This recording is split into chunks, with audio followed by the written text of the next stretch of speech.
Lembra quando os vilões de filme botavam medo na gente? Eu esmago com martelo! Não? Nem eu. Feliz aniversário, que tudo esteja azul! Oi, meu nome é Débora. Eu sou mais conhecida aqui e nas redes vizinhas como Deb Escreve. Eu sou escritora, leitora e cinéfila de plantão. E hoje é dia de maldade. Maldade da crítica, pelo menos, porque na tela tá difícil. Nesse vídeo eu quero mostrar como a maioria dos vilões estão fracos em todos os sentidos. Já deixando claro que eu tô falando hoje de filmes blockbuster. É os nossos heróis, os nossos Star Wars, fantasias e grandes franquias. Felizmente, isso ainda não se aplica aos filmes menos conhecidos e mais independentes. Aliás, tem a boa notícia em termos de franquia, que é Duna, né?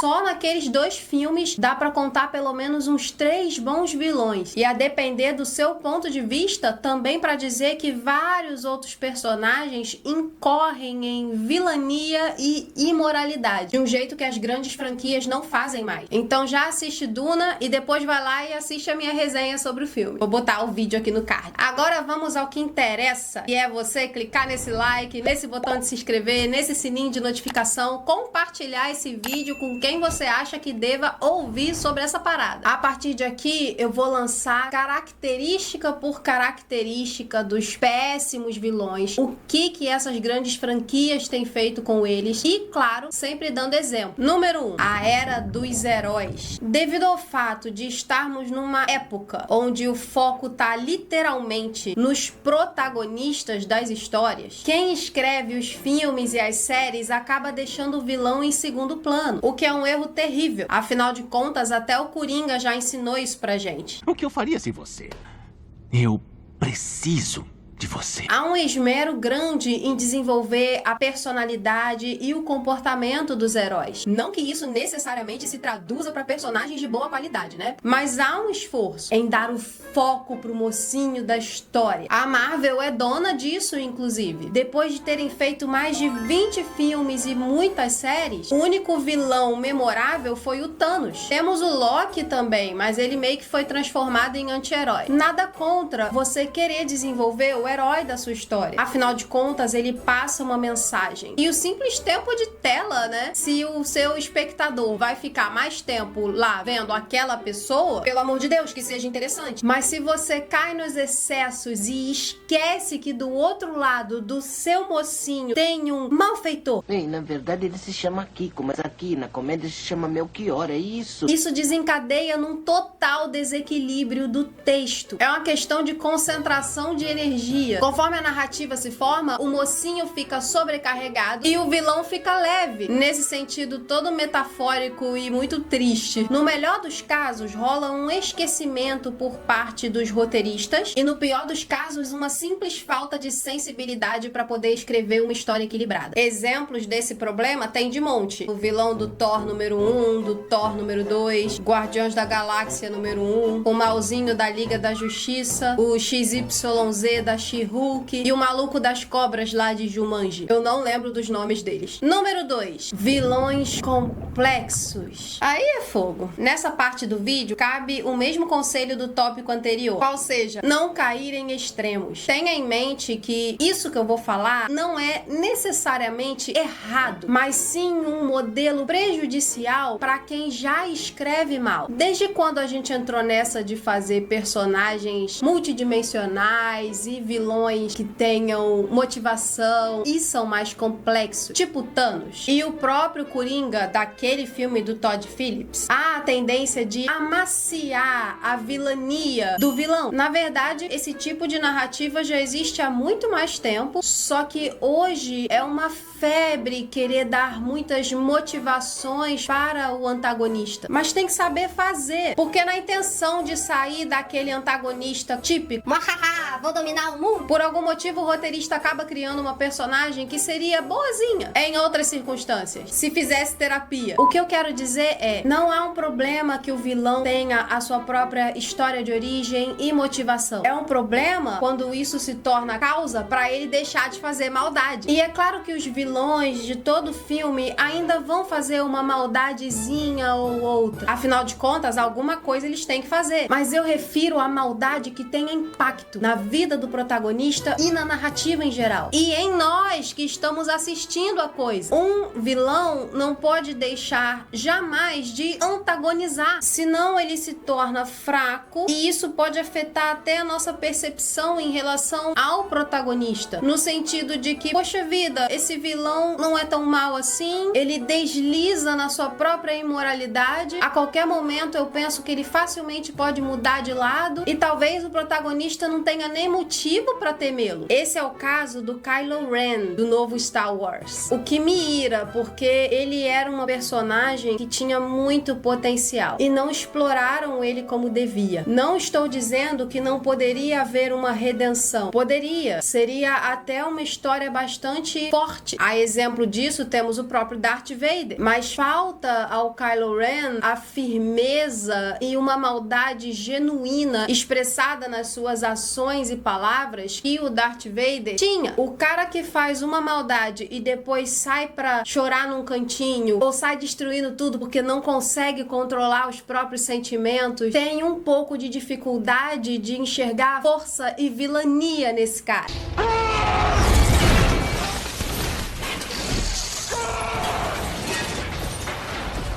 Mas vamos pro tópico seguinte, que dá pra fazer um vídeo inteiro só com Kylo Ren.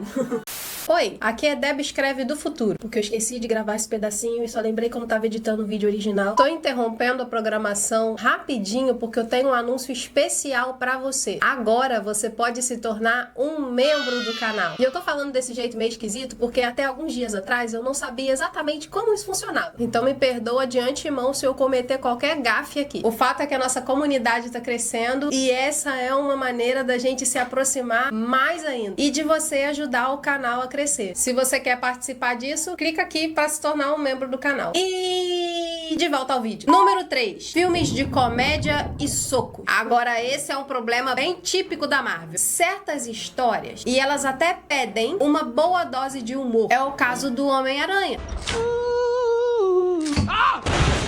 Miles Morales, você é um fofinho. Outras histórias? Não. A comédia costumava ser um ingrediente nos filmes. Era um recheio especial num bolo. Só que hoje em dia, a comédia não é mais um ingrediente. Ela é a receita inteira. Sendo assim, como eu vou conseguir levar um vilão a sério quando ele é sempre tratado como material de uma piada? Dependendo do filme, especialmente se for da Marvel, isso pode acontecer. I am the Mandarin! Faço uma ressalva aqui. Não estou aqui dizendo que o vilão precisa ser sisudo e ser levado a sério o tempo inteiro. Eu só tô falando que se na sua obra existe espaço para comédia, e aqui cabe a menção honrosa ao nosso querido amigo Tom, o momento ou os momentos onde o vilão faz parte do humor ou até mesmo pode ser usado como fim de uma piada, deve ser raro para que seja especial. Eu tenho que falar disso, mas um mangá que é estritamente de comédia, de paródia, que zoa tudo e todos, fez isso com seu vilão melhor do que a maioria dos programas e filmes da Marvel. Parêntese aqui para falar de Gintama.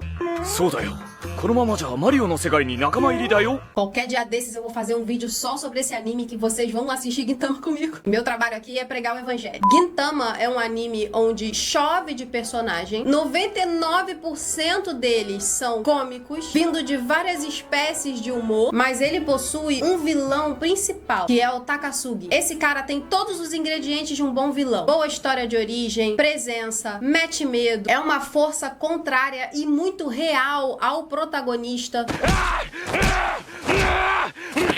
Quando ele aparece na história, você tem que prestar atenção, você se empolga. Ele é alguém memorável. Você nunca vê esse cara numa cena de comédia, mas Mas lá no finalzinho do anime, ele tem algumas cenas de comédia, num contexto muito específico, de uma maneira super engraçada, cheia de comentários e quebra de quarta parede, como só Gintama sabe fazer. E isso se tornou um momento ultra especial na história inteira, que tem mais de 700 capítulos no mangá e uns 300 ou 400 episódios no anime. Percebeu a diferença? Isso era o que a Marvel e muitas outras franquias deveria estar fazendo com seus vilões, tornando-os especiais. Infelizmente, estamos tão calejados de péssimos antagonistas que a gente já até espera que o vilão seja usado como fonte de comédia. Um ótimo exemplo disso, e dessa vez tá em Star Wars novamente, é o Hux. E aí eu culpo o Último Jedi, porque até o primeiro filme ele era alguém interessante, tinha um potencial ali. Aí chegou no segundo filme e fizeram isso aqui com ele. Go. E daí por diante ele só foi perdendo a moral, só perdendo a moral, só perdendo a moral. E o resultado disso é que eu já não me lembrava, sequer respeitava ele. E vamos para o número 4. Cultura woke. É, meus amigos, mais um ponto inevitável. Se no segundo tópico eu falei que os roteiristas estão criando vilões amaciados na tentativa de fazerem-nos complexos, nesse aqui eu acredito que o vilão amaciado surge de um medo de torná-lo desagradável aos olhos e ouvidos sensíveis de pessoas enfiadas em certas bolhas. As bolhas do politicamente correto. O novo mertiolate não arde. Infelizmente, isso acontece com os heróis também. O exemplo mais recente na minha cabeça, e provavelmente na de vocês, é a do Sokka de Avatar. Tiraram as falas machistas dele e deixaram, segundo eles mesmos, a atitude contrária dele com as mulheres está ali implícita. E não é verdade, mano. Até porque você precisa das falas pra poder reforçar o comportamento do cara. Tirou isso, tirou uma parte da personalidade dele que sim, é reprovável, mas que o próprio desenho original lá tratou de consertar. E agora no live action não tem mais nada pra consertar. Que arco de personagem incrível, ó. Isso acontece com os nossos vilões hoje em dia no mainstream. Na hora de mostrar a maldade, seja com palavras ou ações, isso é feito de uma maneira super aguada. Bebam água, crianças. Esses roteiros me passam a impressão de que querem sinalizar virtude a qualquer custo e esconder aquilo que é mal ou feio. Quer ver um exemplo desse problema? Kang. Lá no final da série de Loki, por mais que eu tenha curtido muito a interpretação do Jonathan Majors no final da primeira temporada de Loki, eu gostei do monólogo. Nada muda o fato de que ele ameaçou e depois deitou pra Sylvie. Mas beleza, todo mundo deixou isso passar porque a promessa é de que ele ia voltar mais poderoso, mais ameaçador e etc e tal. Aí ele voltou, né? No filme do Homem-Formiga. Aí, mano, decepção total. Porque rolou a mesma ideia. Ele ameaçou e no final deitou. E aqui cabe uma nova ressalva. Eu acho que é bem óbvia, mas vou fazer. O vilão deitar, perder, morrer, se escafeder, dizer bom voyage, não é um problema. Afinal de contas, o herói vai ter que eventualmente ganhar desse cara. Mas essa vitória tem que ser merecida e impactante. Não senti isso no Kang. Se vocês se lembram do último filme do Homem-Formiga, ele dá uma ameaçadinha ali no Scott. Tô com sua filha, eu vou matar ela de tantas e tantas formas, eu sou um cara eterno, então eu posso fazer você ver isso acontecer de tantas e tantas e tantas maneiras e não sei o que, não sei o que. E aí ele dá uma espetadinha no Homem-Formiga, assim, pra provar o seu ponto. Eu confesso que eu já não me lembro mais da cena inteira, gente. Porque o Homem-Formiga Quantumania é muito esquisito. O que eu sei é que foi uma ameaça super mequetrefe, onde ele falou. Eu matarei sua filha na sua frente, então farei você reviver o momento de novo, repetidamente e eternamente. E não fez nada de real, de impactante, algo que metesse medo no protagonista, algo que o fizesse sentir que, poxa, tem algo em risco aqui. E aí o resultado disso? Vilão aguado.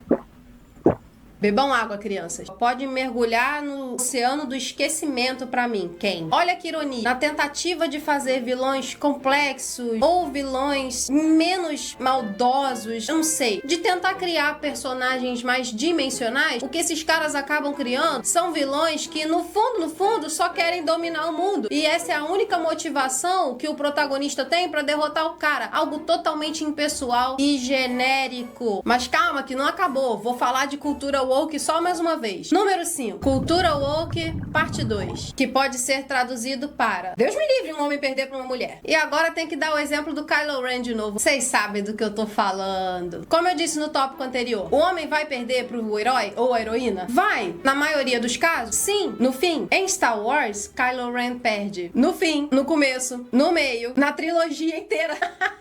Sejamos honestos, a Rey sempre foi mais forte do que ele. Inclusive me refiro a Rey nesse vídeo aqui, ó. Sem treinamento, sem experiência de combate, ela o derrotou em todas as oportunidades. Até quando parecia que ele tava ganhando, ela ia lá e descobriu um poder novo e derrotava ele. E qual o problema da Rey rainha, o resto nadinho? E de todas as muitas rainhas nos filmes e séries de hoje em dia? A história fica previsível, né? Não. Ele tem toda a razão.